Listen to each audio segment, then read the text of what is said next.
Hello, नमस्ते. तुम्हा सर्वांचं प्रियाज पॅशनमध्ये खूप खूप खूप स्वागत आहे. तर आज मी एकदम पनीरपासून बनणारी एकदम वेगळी अशी रेसिपी घेऊन आली आहे. आपण प्रत्येक वेळेला पनीर आणलं की पनीर भुर्जी तरी बनवतो, पनीर मटर मसाला बनवतो किंवा पनीर बनवतो, त्यानंतर शाही पनीर बनवतो. पण मला वाटत नाही की तुम्ही ही रेसिपी कधी बनवली असेल. तर आज मी बनवणार आहे हैदराबादी पनीर. तर हे ग्रीन अशा ग्रेव्हीमध्ये बनतं. एकदम नवीन, वेगळी आणि खूप चटपटीत छान रेसिपी आहे. नक्की व्हिडिओ पूर्ण पहा. चला स्टार्ट करूया. तर इथे पॅनमध्ये मी घेतलं आहे थोडंसं तेल टाकलं. तर आपल्याला अगोदर कांदा, लसूण, अद्रक थोडंसं परतून घ्यायचं आहे. तर मी एक मोठ्या साईजचा कांदा घेतला आहे. यात आपण टोमॅटो वापरणार नाही आहोत.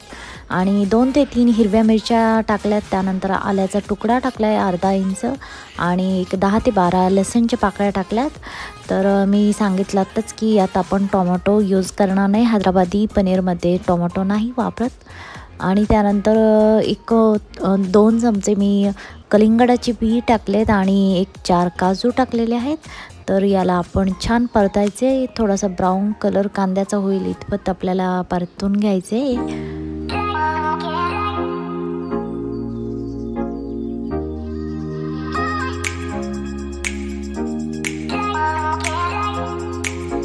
तर पहा कांदा मिरची वगैरे छान ब्राऊन अशी झाली आहे. तर इथं मी आता गॅस बंद करते आहे आणि आता ही सगळं आपल्याला मिक्सरमध्ये वाटून घ्यायचं आहे.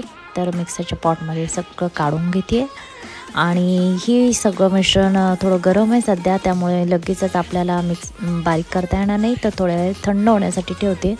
तोपर्यंत आपण पनीर शॅलो फ्राय करून घेऊया.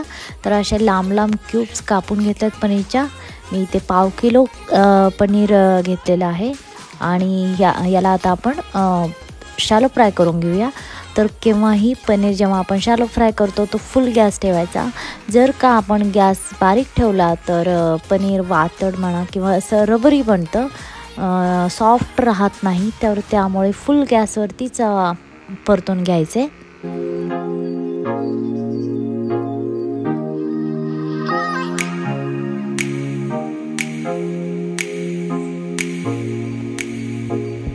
तर आता पहा पनीर पण असं थोडंसं लाल असं त्याच्यावरती चटे येईल इथपर्यंत मी भाजलेलं आहे, शॅलो फ्राय केलेलं आहे, जे पण काही असेल.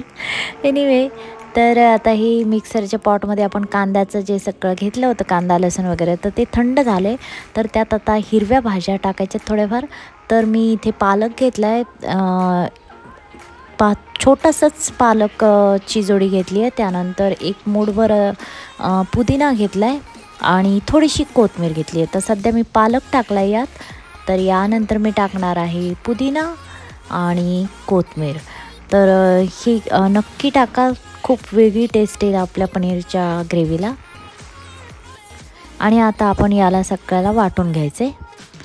तर हे वाटण झालेलं आहे आणि थोडंसं जाडसर ठेवायचं आपल्याला आणि थिक ठेवलं आहे मी. पाणी एकदम थोडंसं पाणी टाकून वाटून घेतलं आहे. आणि आता पुन्हा एकदा तोच पॅन ठेवलेला आहे, त्यात तेल टाकलं आणि तेल तापल्यानंतर आपल्याला थोडे खडे मसाले टाकायचे. तर इथे एक तेजपत्ता घेतला आहे, थोडासा दालचिनीचा तुकडा घेतला आहे, 3 ते 4 लवंग घेतल्यात, एक 5-6 काळी मिरी घेतली, त्यानंतर हिरव्या वेलची घेतल्यात 4. आणि तुमच्याकडे जर असेल तर मसाला वेलची, जी काळी मोठी वेलची असते ती पण टाका. माझ्याकडे सध्या नव्हती म्हणून मी टाकली नाही आहे. तर हा खडा मसाला थोडा भाजून घ्यायचा आहे. आणि त्यानंतर आपण हिरवं वाटण तयार केलं होतं, तर ते वाटण आपण टाकणार आहोत. आणि या वाटणाला आता छान तेल सुटेपर्यंत आपल्याला बारीक गॅसवरती याला परतून घ्यायचे.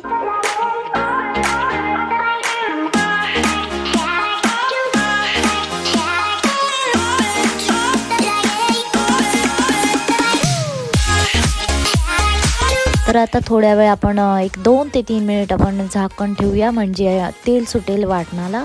तोपर्यंत आपण दह्याचं मिश्रण बनवून घ्यायचे. तर इथे मी दही घेतलं आहे फेटून, एकदम फ्रेश दही आहे, जास्त आंबट दही घ्यायचं नाही.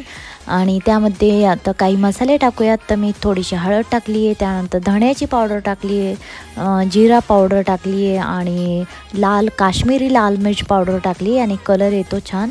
आणि त्यानंतर थोडासा गरम मसाला टाकला आहे आणि हे सगळं आपल्याला मिक्स करून घ्यायचं आहे. आणि आता आपण पाहूया आपली ग्रेव्ही कितपत भाजत आलेली आहे.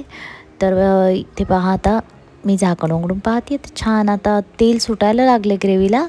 तर आता आपण यात दह्याचं मिश्रण टाकूया.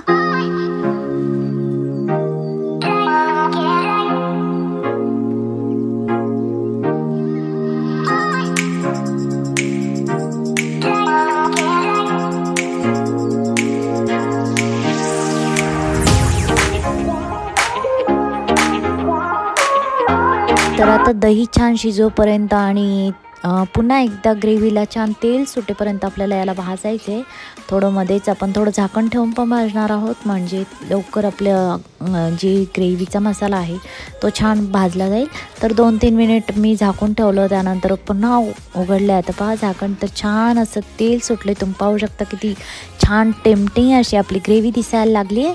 तर आता त्यात मिक्सरच्या पॉटमध्ये थोडासा मसाला राहिलेला होता, तर त्यातच थोडंसं पाणी टाकून मी पाणी टाकले, कारण आपल्याला थोडं पाणी लागणारच होतं ग्रेव्हीसाठी. खूप थिक ग्रेव्ही झाली असती नाहीतर.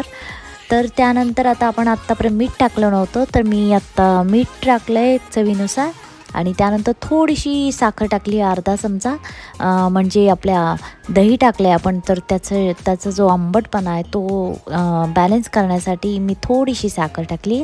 आणि त्यानंतर पाण्याला उकळी आली, ते जी ग्रेव्ही होती ती उकळायला लागली, तर त्यानंतर आपण पनीर ॲड करणार आहोत त्यात.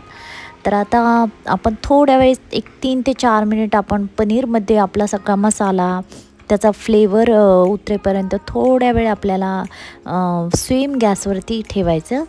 तर 4 ते 5 मिनिट झाले पहा. त्यानंतर मी झाकण उघडून पाहिलं, छान आता सुगंध सुटला होता त्या ग्रेव्हीचा. एक वेगळाच पुदिना वगैरे टाकल्यामुळे एक वेगळाच फ्लेवर आला होता त्या ग्रेव्हीला.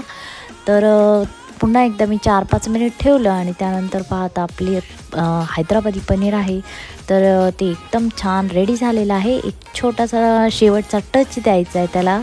तर आता मी टाकते आहे किचन किंग मसाला, 1 चमचा टाकते आहे. तुमच्याकडे अवेलेबल नसेल किचन किंग मसाला तर त्याऐवजी तुम्ही पावभाजी मसाला पण थोडासा टाकू शकता. तर त्यानंतर थोडीशी कसुरी मेथी टाकते आहे. आणि आता एकदम आपली हैदराबादी पनीर रेडी झालेलं आहे. आणि फक्त शेवटचं आपल्याला मलाई टाकायची आहे थोडीशी. तर ही घरच्याच दुधाची मलाई आहे, तर ती मी टाकते आहे. तुमच्याकडे असेल तर तुम्ही अमूलची फ्रेश क्रीम पण टाकू शकता. तर आता हैदराबादी पनीर एकदम रेडी आहे. तुम्ही नक्की एकदा करून पहा, तुम्हाला ही रेसिपी खूप आवडेल.